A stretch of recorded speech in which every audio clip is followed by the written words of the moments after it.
If you're ready to learn how to use a treadmill so you can take the next big step in your fitness journey, give this video a thumbs up for good luck and let's get started.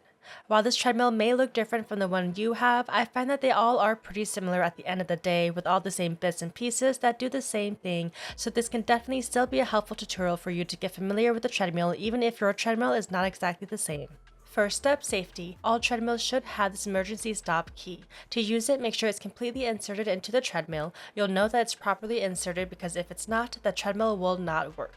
Then clip the other end to any item of your clothing. If you were to slip and fall, the emergency key would then be pulled out from the treadmill, which would automatically stop it from continuing to move.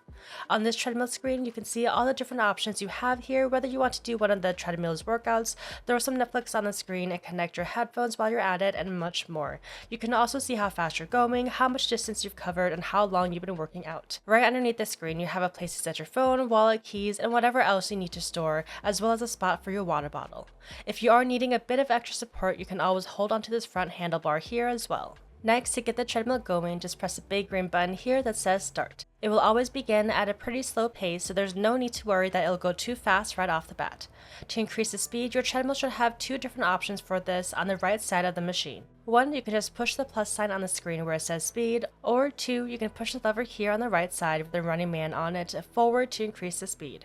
Likewise, if you need to decrease the speed, just pull the lever back towards you to decrease the speed, or click the minus sign on the screen next to the word speed. We're going to go over to the left side where you also have two different ways to change the incline. One, click on the plus sign on the screen next to the word gradient, or two, push the lever with the man running up the hill forward to increase the incline. As you can see, as I increase the incline, the platform tilts up.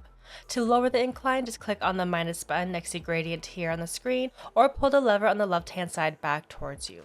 If you need to pause or stop your workout, just click the red button here that says pause, stop. You can then choose whether you want to do a cool down, which is usually just a few minutes at a slower pace than what you were just doing, or stop the workout entirely, or get started with your walk or run again. When you're done and want to end the workout, you can always just press the large red button in the middle here that says stop, which will automatically stop the treadmill. And that's everything you need to know to get started using a treadmill, my babes. If you have any questions for me, please let me know in a comment down below.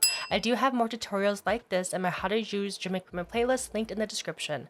What other videos would you like me to create to help make your fitness journey easier? Drop your ideas and recommendations down below. My whole entire outfit is from Oner Active. If you're looking to add some new cute pieces to your gym wardrobe and want to support my channel at the same time, make sure to shop through my link in the description. Full outfit details will be there as well. Hey guys, if you're here, I'm guessing that you're ready to take the next big step in your fitness journey, and I absolutely love that, and I'm so excited for you. However, as a personal trainer, a content creator, and someone who is just like you, starting their fitness journey by watching videos online, I know that YouTube videos can only help take your fitness journey so far. So if you're truly ready to take that next big leap in your fitness journey and reach those goals as fast as possible, click the link in the description to join my one-on-one coaching and let me help make your fitness journey easier to navigate. Thanks so much again for stopping by, guys, and I'll see you guys in the next one.